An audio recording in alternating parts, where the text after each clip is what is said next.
Seuss.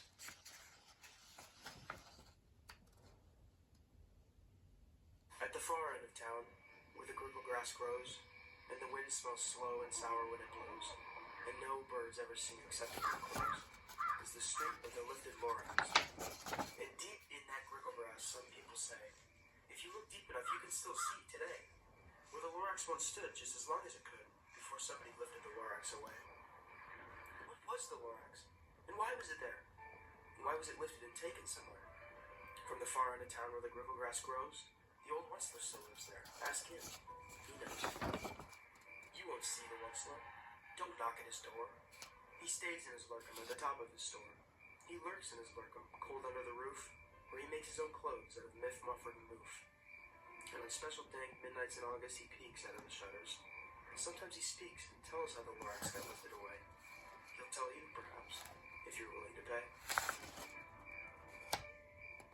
On the end of a rope, he lets down a tin pail, and you have to toss in 15 cents and a nail, as well as the shell of a great-great-great-grandfather's stamp.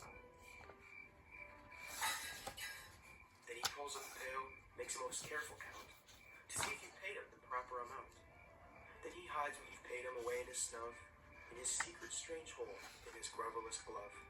Then he grunts, I will call you by whisper, my foe, for the secrets I tell you are for your ears alone. Down comes the whisper of a phone to your ear, and the old Westler's whispers are not very clear, since they have to come down through a snurgly hose, and he sounds as if he had smallish bees up his nose.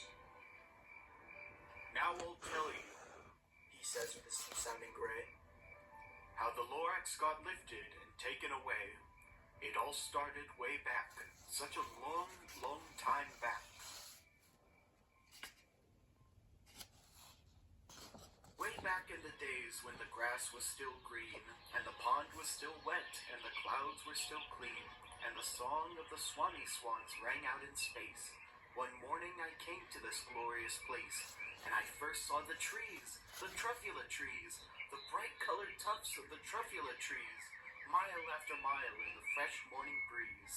And under the trees I saw brown barbaloots, frisking about in their barbaloot suits, as they played in the shade and ate truffula fruits. From the rivulous pond came the comfortable sound of the hummingfish humming while splashing around. But those trees, those truffula trees, all my life I'd been searching for trees such as these. The touch of their tufts was much softer than silk, and they had the sweet smell of fresh butterfly milk. I felt a great leaping of joy in my heart. I knew just what to do. I unloaded my cart. In no time at all, I had built a small shop. Then I chopped down a truffula tree with one chop. And with great skillful skill and with great speedy speed, I took the soft tuft and I knitted a thneed. The instant I'd finished, I heard a gazump. I looked, I saw something pop out of the stump of the tree I chopped down. It was sort of a man. Describe him? That's hard. I don't know if I can. He was shortish and oldish and brownish and mossy, and he spoke with a voice that was sharpish and bossy. Mister, he said with a sawdusty sneeze, I am the Lorax. I speak for the trees. He was very upset as he shouted and puffed. What's that thing you've made out of my truffula tuft? Look, Lorax, I said, there's no cause for alarm. I chopped just one tree. I am doing no harm. I'm being quite useful. This thing is a thneed. A thneed's a fine something that all people need. It's a shirt, it's a sock, it's a glove, it's a hat. But it has other uses, yes, far beyond that. But you can use it for carpets, for pillows, for sheets, or curtains, or covers for bicycle seats. The Lorax said, Sir, you are crazy with greed. Who would buy that fool of thneed? But the very next minute I proved he was wrong, for just at that minute a chap came along, and he thought that the thneed I had knitted was great. He happily bought it for $3.98. I laughed at the Lorax. You poor stupid guy, you never can tell what some people will buy. I repeat, Cried the Lorax. I speak for the trees.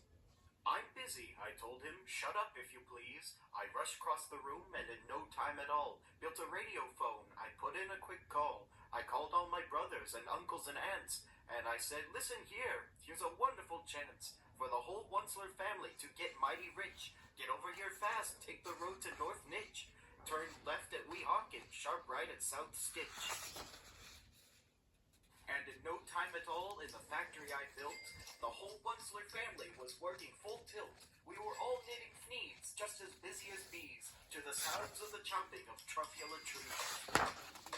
Then, oh, baby, oh, how my business did grow. Now chopping one tree at a time was too slow, so I quickly invented my super axe hacker, which whacked off 4 truffula trees at one smacker. We were all making fneeds 4 times as fast as before, and that Lorax, he didn't show up anymore. But the next week he knocked on my new office door. He snapped, I'm the Lorax who speaks for the trees, which you seem to be chopping as fast as you please. But I'm also in charge of the brown barbaloons, who played in the shade in their barbaloon suits and happily lived eating truffula fruits.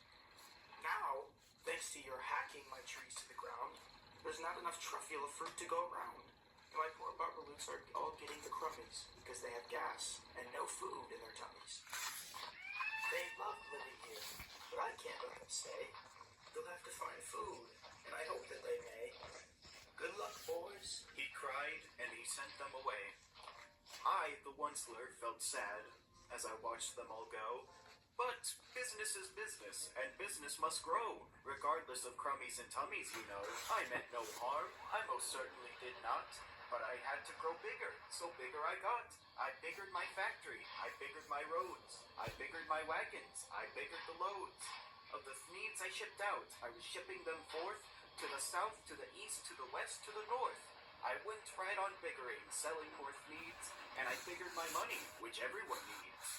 Then again he came back. I was fixing some pipes when that old nuisance Lorax came back with more gripes. I am the Lorax. He sneezed and he snuffled, he snargled, he sniffed. Onceler. He cried with a crofulous croak. Onceler. You're making such smogulous smoke. My poor swami swans. Why, they can't sing a note. No one can sing who has smog in his throat. And so, please pardon my cough. They cannot live here, so I'm sending them off. Where will they go? I don't hopefully know. They may fly for a month or a year to escape the smog you've smogged up around here. What's more? Snapped the Lorax. His dander was up. Let me say a few words about Gluppity Club. Your machinery chugs on day and night without stop, making Gluppity Glub, also sloppity slop. And what do you do with this leftover goo? I'll show you, you dirty old lonesome you. You're glumping the pond where the humming fish hum. No more they can hum, for their gills are all gum. And I'm sending them off. Oh, their future is dreary. They'll walk on their fins and get woefully weary, in search of some water that isn't so smeary. And then I got mad. I got terribly mad. I yelled at the Lorax, now listen here, Dad. All you do is yap yap and say bad, bad, bad. Well, I have my rights, sir, and I'm telling you, I intend to go on doing just what I do.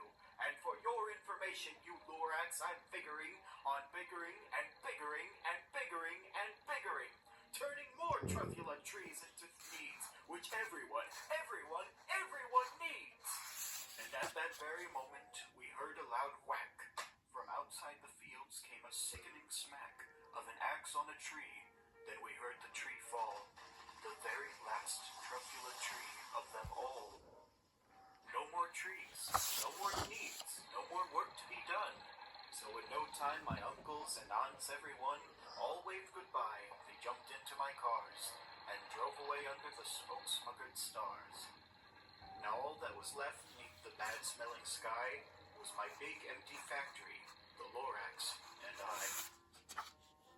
The Lorax said nothing, just gave me a glance, just gave me a very sad, sad backward glance, as he lifted himself by the seat of his pants, and I'll never forget the grim look on his face when he hoisted himself and took leave of this place through a hole in the smog without leaving a trace.